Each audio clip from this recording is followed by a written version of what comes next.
जब भी करते उल्टा ही काम करते। आप बताओ, बड़ी बड़ी बात करते, मैं नहीं डरता, मैं ये कर दूंगा, वो कर दूंगा। अच्छी बात है भाई साहब, कर देना, लेकिन देश में आजादी के बाद से आपके परनाना तो सरकार चला रहे थे, उसके बाद उनकी बेटी, बेटी के बाद बेटा, बेटी के बेटे के बाद बहू, सब तो सरकार आप ही चला रहे हो। लेकिन आपकी हिम्मत नहीं पड़ी कभी दिल्ली से चुनाव लड़ ले, आप भाग के उत्तर प्रदेश की धरती पे आते हो। आप कितने बहादुर हो ये अपने आप दिखाई दे रहा है, जो कहते हैं कि हमने देश को बदला, देश में विकास किया, देश के अंदर शासन करते हैं। आप बताइए, ये मिश्रा जी हमारे अपने बीच आए, जोरदार ताली बजाओ साकेत मिश्रा जी के लिए। इनके पिताजी राम मंदिर में भगवान की सेवा कर रहे हैं, अभिनंदन करें इनका इस नाते से भी। नृपेंद्र मिश्र जी जिन्हें राम मंदिर बनाने में बड़ा योगदान दिया, क्योंकि समय सीमा के अंदर बनना था। पहले तो लोगों को पसंद ही नहीं आया कि राम मंदिर बनना चाहिए, और बने तो कम से कम ऐसा बनाए कि टाइम चुनाव का निकाल दे। भगवान राम का मुहूर्त जिस दिन था, उस मुहूर्त में बनना चाहिए कि बाहर बनना चाहिए? कब बनना चाहिए था? लेकिन मुहूर्त में बनाने के लिए भी भगवान की दया से भी अपन विस्तार से बात करेंगे। नृपेंद्र जी ने पसीना बहाया और हम तो और आनंदित हैं। इनकी हमारी 5000 साल पुरानी दोस्ती है। आप याद करो भगवान कृष्ण और सुदामा का मित्रता का काल। बोलो गोपाल कृष्ण भगवान की। क्या दोस्ती थी भगवान कृष्ण की। अपने कॉलेज के समय के जैसे हम अपने स्कूल के मित्र को नहीं भूलते हैं, और कई तो भूल जाते हैं, लेकिन हमको मालूम है 5000 साल पहले कृष्ण सुदामा की उज्जैन में दोस्ती हुई थी, सांदीपनि आश्रम में। हुई कि नहीं हुई थी?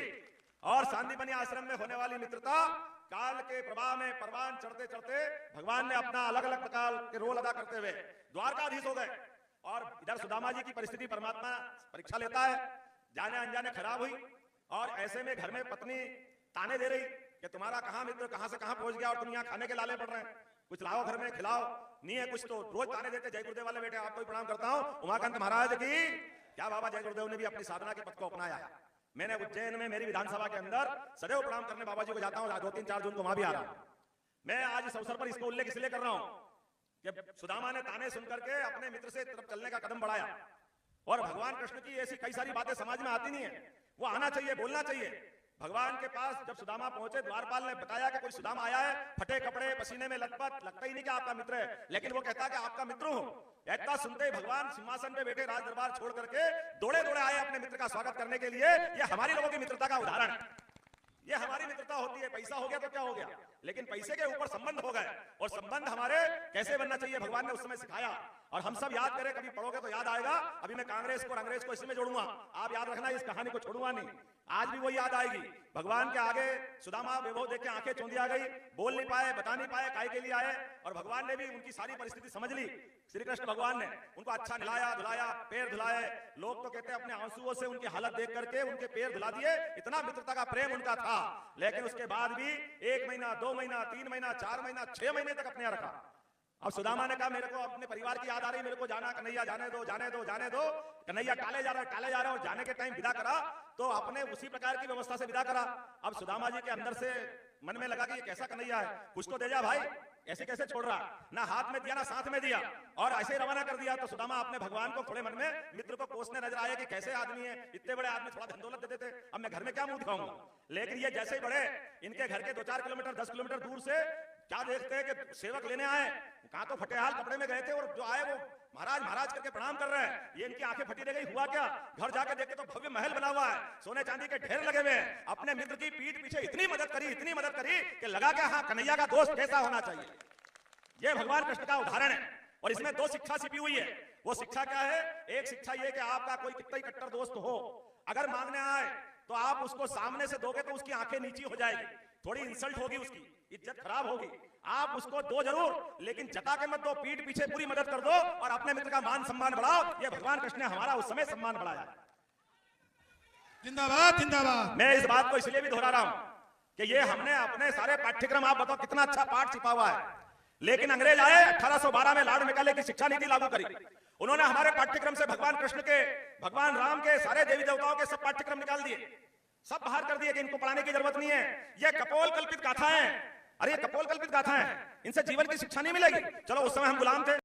तो जैसा कि दोस्तों अभी आप लोगों ने सुना है, मध्य प्रदेश के मुख्यमंत्री डॉक्टर मोहन यादव जी ने कांग्रेस पर जबरदस्त हमला बुलाया, क्योंकि चुनाव चल रहा है लोकसभा का, और डॉक्टर मोहन यादव जी जगह जगह जनसभाएँ उनकी हो रही हैं। मोदी जी को अब की बार 400 पार करना है, और उन्होंने कहा है कि यहाँ पर मुस्लिम भाई भी बैठे हैं जो कांग्रेस हिंदू मुस्लिम की राजनीति करते हैं, और भारतीय जनता पार्टी सभी वर्गों को लेकर साथ लेकर चलती है और साथ ही कई योजनाओं को लेकर उन्होंने चर्चा भी की है। जब आप लोग शुरू से लेकर एंड तक वीडियो देखेंगे तो आप लोग को सब कुछ समझ में आने वाला है। और दोस्तों आप लोग को बता दें, सभी को पता है कि मध्य प्रदेश में कई योजनाएं चल रही है और नई योजना की शुरुआत भी 4 जून के बाद होने वाली है। अगर तीसरी बार सरकार बनती है मोदी जी की तो उसमें योजनाएं नई नई चलाई जाएगी। ये डॉक्टर मोहन यादव जी ने आश्वासन जनता को दिया है। तो सबसे पहले तो मैं उनका पूरा भाषण सुनते हैं और समझते हैं उन्होंने क्या कहा है, फिर आगे आप लोग हम बताएंगे दोस्तों। पे गर्व कर सकेगी, मुझे इस बात की प्रसन्नता है। अब आप तो इसलिए मैंने कहा कि कहां मैं अयोध्या उतरा तो ऐसा लगा कि सरयू मां आशीर्वाद दे रही है भारतीय जनता पार्टी वालों को, आनंद से लहराइए। ऐसा लग रहा चारों तरफ की उमड़ती घुमड़ती घटाएं एहसास करा रही है। भगवान राम को अपने अयोध्या धाम में मुस्कुराने के लिए 70 साल लग गए और 500 साल का संघर्ष था। हमारा समय खराब था, कोई बात नहीं, लेकिन देश की आजादी के समय से तो हो सकता था। लेकिन कांग्रेस को कभी हमारे देवी देवता पसंद नहीं आते, कभी वो अपने बीच में वो अगर ये करे। अरे बताइए, भगवान कृष्ण के लिए तो रसखान ने कितनी सुंदर कविता बनाई है, ताई अहिर की छोहरिया छठिया बर छाछ में नाच नचाए। वो रसखान के भी हम प्रशंसक है, अपने यहाँ राष्ट्रपति बने उनके भी प्रशंसक है। और माननीय नरेंद्र मोदी जी ने 10 साल के अंदर जो कराया 2019 में के बाद तो गजब ही कर दिया। अभी आपने अप्रैल में रामनवमी भी मनाई और 2 दिन पहले ईद भी मनाई कि नहीं मनाई। पूरे देश के अंदर अगर आनंद आया तो ये मौका किसने दिया? ये हमारे प्रधानमंत्री ने दिया। पूरे देश से कर्फ्यू लगना बंद, पूरे देश में एक अलग अच्छा माहौल बना हुआ है। दुनिया में सबसे ज्यादा मुस्लिम अगर कहीं है तो हमारे देश में है। और आप देखो नरेंद्र मोदी जी की सरकार को, कि सरकार चलाना किसको कहते हैं।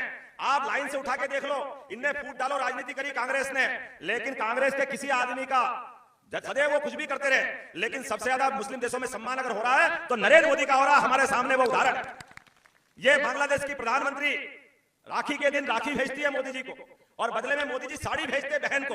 अरे उपहार तो देना चाहिए कि नहीं देना चाहिए? अब किसी को राखी पसंद नहीं आए तो अपन क्या करें?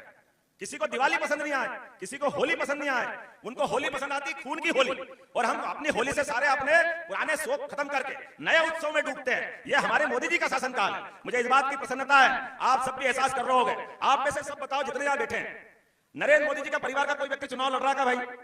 आप बताओ कोई लड़ रहा हो तो आप बताइए, कोई लड़ रहा हो तो आप बताइए, कोई लड़ रहा हो तो। नरेंद्र मोदी जी प्रधानमंत्री बनना चाह रहे हैं और प्रधानमंत्री बनने के बाद अब दूसरे कहते हैं अगर ये प्रधानमंत्री बने और इनकी मेजोरिटी आ गई तो ये संविधान बदल देंगे। अरे वाह भैया वाह, वो कोई नींद में सो रहे हैं क्या?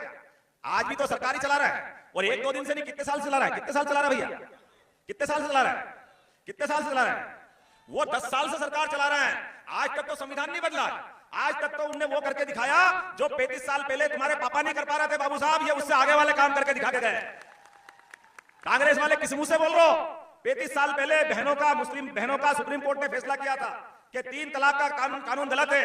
70 से ज्यादा देशों के मुस्लिम देशों में ये कानून नहीं मानते हैं, लेकिन उसके बावजूद भी सुप्रीम कोर्ट के दिए गए निर्णय को बदलने का कलंक अगर किसके माथे है तो कांग्रेस के माथे है। लेकिन ये कांग्रेस के लोग, मैं तो बड़ा आश्चर्य करता हूं, समाजवादी के लिए माननीय मुलायम सिंह जी के लिए मेरे मन में बहुत श्रद्धा है। पिछली बार उनके आशीर्वाद से 300 पार हुए थे। जोरदार ताली बजाओ मुलायम सिंह जी के लिए। उनके जीते जी उन्होंने कभी ये अंग्रेज और कांग्रेस से हाथ नहीं मिलाया, ये दुर्भाग्यपूर्ण मौका आने ही नहीं दिया। जब भी आने दिया।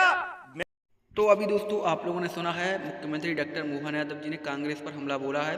कहा है कि राहुल गांधी कहते हैं कि मोदी जी अब की बार 400 पार हुए तो संविधान बदल देंगे। उन्होंने कहा है कि 10 साल से हमारी सरकार चल रही है, तब तो संविधान नहीं बदला है। अब ये कांग्रेस के झूठे लोग जो है जनता के सामने भ्रम फैला रहे हैं और हम गरीबों को अनाज फ्री दे रहे हैं, लाडली बहनों को राशि हर महीने दे रहे हैं, फिर भी ये कांग्रेस के लोग कह रहे हैं चुनाव के बाद बंद कर दी जाएगी, अब नहीं मिलने वाली है। तो उन्होंने कहा ऐसा कुछ नहीं है, ये जनता से सिर्फ भ्रम फैला रहे हैं। और उन्होंने कहा है किसानों को हम 0% ब्याज पर कर्जा दे रहे हैं। और साथ ही उन्होंने कहा है कि किसानों को फसल बीमा राशि, मुआवजा राशि, सीएम कल्याण योजना के अंतर्गत मध्य प्रदेश की 12,000 रुपये जो है किसानों को मिल रहे हैं मध्य प्रदेश की। साथ ही आप लोगों को बता दें जो मुख्यमंत्री डॉक्टर मोहन यादव जी हैं, उन्होंने आज कई ज़बरदस्त ऐलान भी कर दिए हैं, कई घोषणाएँ की हैं।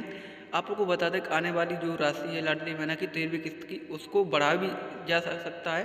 तो सबसे पहले हम उनका पूरा भाषण सुन लेते हैं और देखते हैं वो आगे क्या चर्चा करते हैं। दोस्तों सरकार लाऊंगा, और नरेंद्र मोदी जी ने ये रिकॉर्ड भी बनाया कि जो वो कहते हैं वो करके दिखाते हैं। इसलिए डंके की चोट, दुनिया का सबसे बड़ा लोकतंत्र, और डंका बज गया जब पहली बार आजादी के बाद पूर्ण बहुमत की सरकार अगर किसी की बनी तो नरेंद्र मोदी की सरकार बनी। हमें इस बात का नहीं, और अकेले नरेंद्र मोदी की सरकार नहीं बनी, वो सरकार आपकी बनी, आपकी बनी, इनकी बनी, इनकी बनी, ये आनंद में हम डूबे।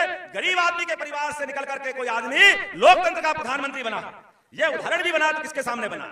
एक ओबीसी समाज से निकला हुआ व्यक्ति देश का पहली बार प्रधानमंत्री बना। अभिनंदन करो नरेंद्र मोदी का और लोकतंत्र का, जिनने अपनी सरकार बनाने के बाद, ये तो वो लोग थे जो रोज क्या बोलते हैं आपके यहाँ मिर्ची पीस रहे थे, अब खत्म हो जाए, अब खत्म हो जाए, नरेंद्र मोदी की सरकार नहीं चलेगी, नहीं चलेगी, नहीं चलेगी। अरे ये कुछ भी करते रहे, सरकार चली, एसी चली, एसी चली के पहले तो जैसे हवा बरसात के पहले आंधी आती है, अंधड़ आते, आनंद आता है, और जब घनघोर बारिश होती है ऐसे इनके सबके अरमानों पे पानी फेरते हुए जितने बेईमान थे, पहले नोटबंदी हुई कि नहीं हुई, ये हाय रे नोट छत पे से फेंकते नजर आए, इनके पास के पैसे सारे फालतू हो गए, क्योंकि ये सारे के सारे पाकिस्तान की प्रेस से छपे हुए नोट जिनके माध्यम से ये उत्तर प्रदेश में सरकार बनाते थे, पता नहीं कहां उल्टे काम करते थे। लेकिन मुझे इस बात की प्रसन्नता है, नोटबंदी की, जीएसटी लागू किया, देश की वित्तीय व्यवस्था सुधारी, और पाकिस्तान जब देखो जब कभी बॉर्डर से, कभी देश के अंदर कोई बम फोड़ता, कोई आतंकवादी घटना करता, पानी क्या क्या करता था, देश ने पहली बार अपने दुश्मनों को उनके घर में घुस के मारने का रिकॉर्ड बनाया। ये नरेंद्र मोदी जी का रिकॉर्ड रहा, ये देश का गौरव, ये हमारी वीरता है। हम महाराणा प्रताप की जय, भगवान कृष्ण की जय ऐसे ही नहीं बोलते हैं, हमको तो और आनंद आ गया। भगवान कृष्ण ने भी कंस को उसके घर में ही मारा था, मारा कि नहीं मारा था? बोलो गोपाल कृष्ण भगवान की। कंस ने जो जो करना था वो सब कर लिया, कितना अन्याय किया उनके साथ, भगवान के साथ। कभी कल्पना तो करो, अभी थोड़े कष्ट हुए तो अपन डर जाते हैं, लेकिन भगवान कृष्ण का जीवन देखो कितना कष्टमय। भगवान के माता पिता को पैदा होने के पहले ही जेल जाना पड़े, बताओ कितना खराब समय उनका था।